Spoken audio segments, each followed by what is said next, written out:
Hi guys, and welcome to another episode of Kabir Considers.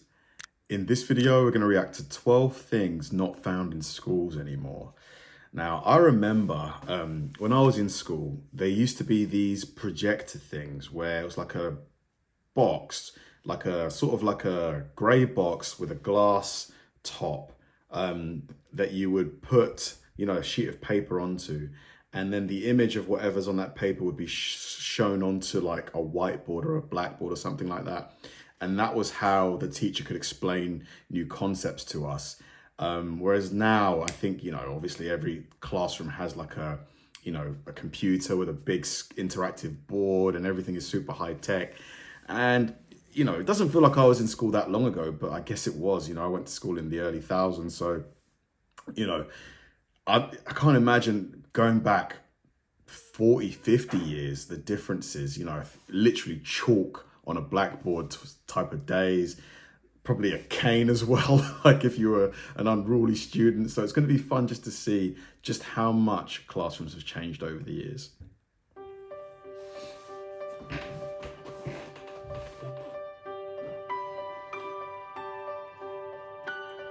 Wow, look at that TV.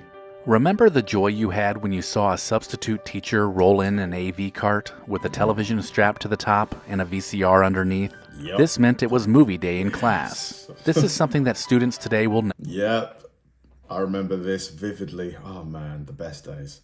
understand because most classrooms are now outfitted with built-in projectors and smartboards connected to computers. The old metal carts carrying a boxy television was special, and it brought a sweet feeling of relief to classrooms full of kids. But within the last decade or so, these have almost completely been phased out. Unless you're somewhere like rural. While you were at the library, you used to have to look up where to find a book, and this was done at the card catalog. The Dewey Decimal System kept everything nice and organized, and it allowed you to find things relatively quickly if you knew how to use it. I don't think kids today have even heard of the Dewey Decimal System Not a because chance. students no longer have to sift through tiny drawers to find a particular book. Computers have replaced the card catalog altogether, and everything is available with just a few clicks on a keyboard. Wow. God, I feel like I had something like this when I was in primary school, but the memory is so faint. Speaking of the school library, do you remember the checkout cards that were attached to the back cover of every library book? The card listed all the people who had checked it out before you, and it was fun to see if you recognized any names. School libraries are generally called media centers now, and they have far Media fewer books in centers. them. The checkout card in the back of books has disappeared, replaced with a barcode that allows librarians to scan the book, which is tracked through a computer program. The experience of checking out books at the library has changed drastically, and many of the details that made it special have disappeared. Yeah. Media centers. Chalkboards, too, have been replaced. Now dry erase whiteboards and interactive smartboards are used in place of the iconic chalkboard. How many of you remember being called up to write on the chalkboard? Or maybe you were one of the kids chosen to clean out the erasers by clapping them together. Chalkboards have still endured as symbols of learning long after they disappeared from schools, and many of us will never forget learning how to write in cursive while standing at the chalkboard. I mean, kids these days, like how much do kids actually write with a pen these days? Every kid these days has a laptop or a tablet. They're all typing their essays and coursework and things. Like, I would imagine it's probably like 15-20% of what I had to do when I was in school. Like, everything was handwritten in a book. Oh, Today, you probably won't see students' names drawn out in cursive on the cover of their notebooks or at the top of a worksheet. Cursive has become an outdated skill that is rarely taught today. With the exception of the legally binding signature, few students are taught the proper way to gracefully connect their letters together in third grade, like we were taught back in the day. forgotten skill. Just about everybody brought a metal lunchbox to school, which featured their favorite TV show or superhero. These metal lunchboxes were status symbols, and unlatching it signaled the start of lunch. They were so popular, over 1 million lunchboxes were sold between 1950 and 1970, with kids begging their parents for a new one each year. Inside the lunchbox, you might have found a matching thermos, too. These were great for those cold winter days when you needed something to warm you up. Today, lunch is a little less exciting without the rattling. This one here is probably worth a fortune. If you have one of these in mint condition, I mean, that's probably worth thousands, isn't it? Literally thousands, maybe tens of thousands. The dents and the bits of rust that the old metal lunchboxes would collect. Before the world was introduced to Google Maps, teachers had a set of pull-down maps hanging above their chalkboards. During geography and history class, the maps would get pulled down so students could see where things took place and learn the location of all the states. Now, map images can be pulled up quickly on the teacher's computer and displayed on the board through the projector.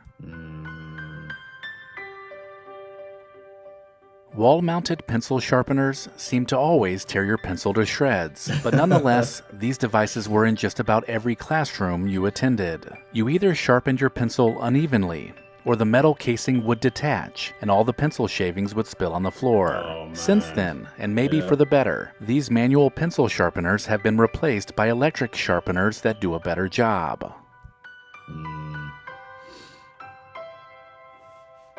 Again, like, how often do kids, unless you're an art student, when are you using a pencil now in schools?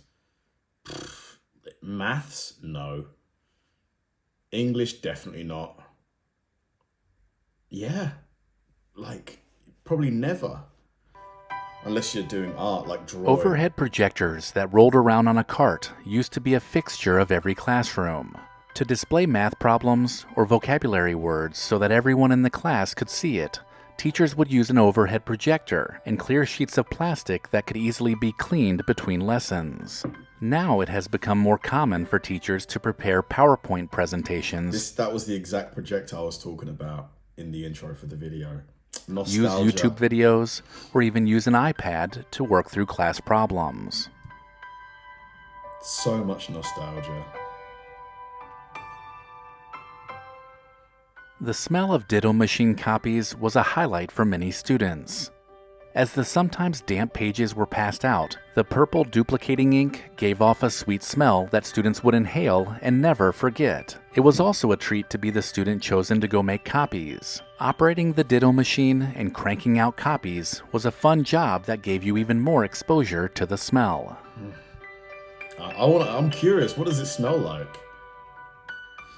In the not-so-distant past, most students sat in identical desks with a wooden top and a ridge that held their pencil. Yeah, this is whenever we had an exam, we would sit in one of these, I remember, in school.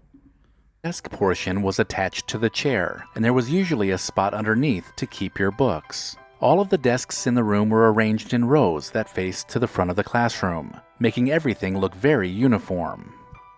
Now, more and more schools incorporate different types of seating arrangements, with tables and chairs having replaced the individual desk.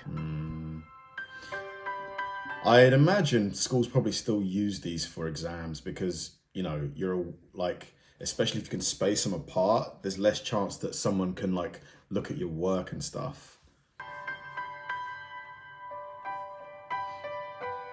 Squared paper. To wrap up this video, let's not forget about the handwritten gradebooks and handwritten report cards that we used to get. The gradebook was always by the teacher's side and required that every grade be entered and averaged manually. Once all the grades were in, report cards were sent home quarterly, and the teacher's handwritten letter grade would be written for each subject. Students would then take them home for a parent's signature, much like they still do today. The computer-printed report cards just lack the style that those handwritten ones once had. That human touch. Everything is just like, you know, electric now, electronic. Like functional. I hope this look back at how schools used to be brought back some fond memories for you. Let me know in the comments if I missed anything. Oh man, nostalgia, it's a hell of a thing.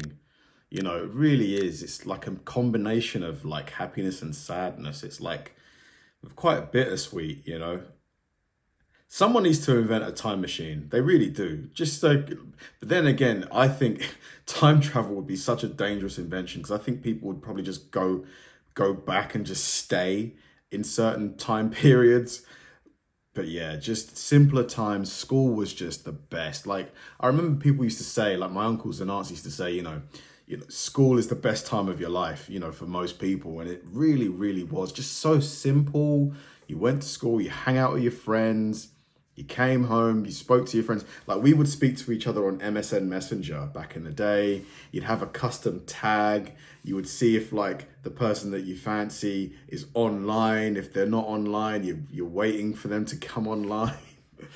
Man, those were the days. Thanks for watching, guys, and I'll see you in the next one.